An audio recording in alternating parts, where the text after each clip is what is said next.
अस्सलामुअलैकुम वरहमतुल्लाहि वबरकातुहू। एक दफ़ा फिर से जोइया एसोसिएशन की तरफ से राना हमज़ा मजीद जोइया एडवोकेट की तरफ से अस्सलामुअलैकुम।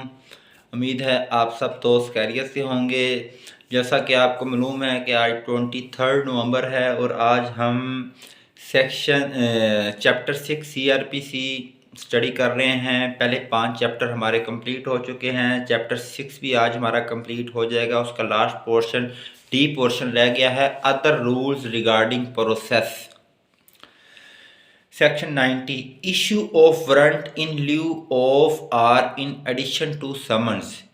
A court may, in any case in which it is empowered by this court to issue a summon for appearance of a person, issue after recording its reasons in writing a warrant for his arrest।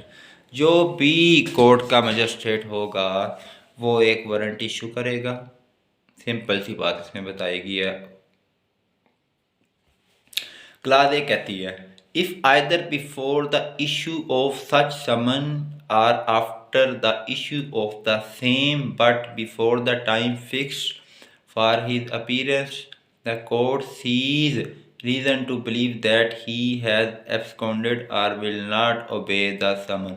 और अगर कोई शख्स appear court में नहीं हो रहा, absconded है और अफिक्स भी उसकी तारीख को फिक्स कर दिया गया है कि आपने इस कोर्ट में नहीं होना, तो कोर्ट उसे दोबारा समन भी इशू कर सकती है। और या class B if at such time he fails to appear, वो नाकाम हो जाता है, and the summon is prove to have been duly served in time to admit of his appearance according therewith and no reasonable excuse is offered to such failure। यानी कि अगर वो नाकाम हो जाता है अपने आप को ये कोर्ट को बताने के लिए कि उसे समन नहीं मिला ETC वगैरह, तो कोर्ट उसके खिलाफ फिर मुकम्मल प्रॉपर एक्शन ले सकती है। आगे आ जाता है section 91 power to take bond for appearance. When any person for whose appearance or arrest the officer presiding in any court is empowered to issue a summon or warrant is present in such court, such officer may require such person is execute a bond with or without sureties for his appearance in such court। अगर कोई शख्स court में आके ये कह देता है कि मुझे पता नहीं चला था, तो कोर्ट उसको विदाउट श्योरिटी या विद बाउंड जुर्माना करके उसको रिलीज़ कर देती है। सेक्शन 92 की तरफ आते हैं जनाब। 92 कहता है arrest by breach of bond for appearance. एक शख्स ने कोर्ट में बॉन्ड तो जमा करवा दिया कि मैं अगली तारीख पे आऊँगा, श्योरिटी दे दी, यानी कि when any person who is bound by any bond taken under this chapter to appear before a court does not so appear, वो फिर भी appear नहीं होता, the officer presiding in such court may issue a warrant directing that such person be arrested and produced before him।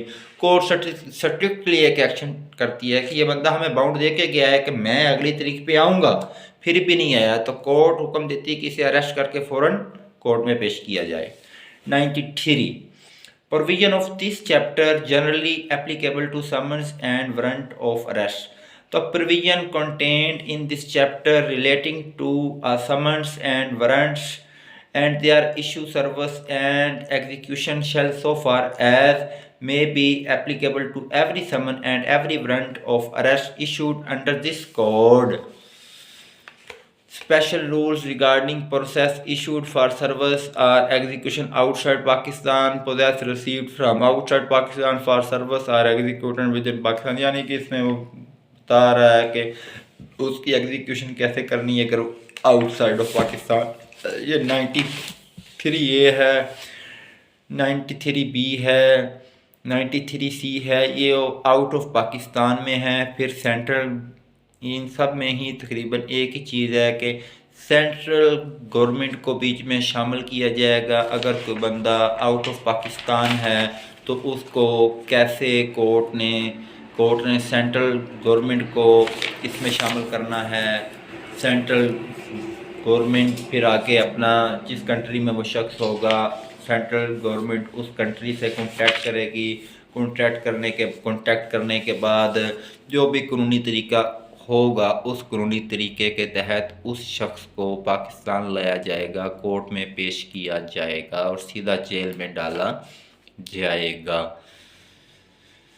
लें जी, अब तक हमारा chapter 6 भी कंप्लीट हो चुका है। चैप्टर 7 है of process to compel the production of documents and other movable property and for the discovery of person wrongfully confined. Class A इसकी है समन्स टू प्रोड्यूस। पहला सेक्शन है 94 समन्स टू प्रोड्यूस डॉक्यूमेंट और other thing. इंशाल्लाह ताला इनको हम 24 नवंबर को शुरू करेंगे, यानी कि आज 23 हो चुकी है तो कल 24 है, तो इनको हम इंशाल्लाह ताला 24 को डिटेल से डिस्कस करेंगे। तब तक के लिए राना हमज़ा जी जोइया को जोइया लॉ एसोसिएशन की तरफ से इजाज़त दें। पाकिस्तान जिंदाबाद।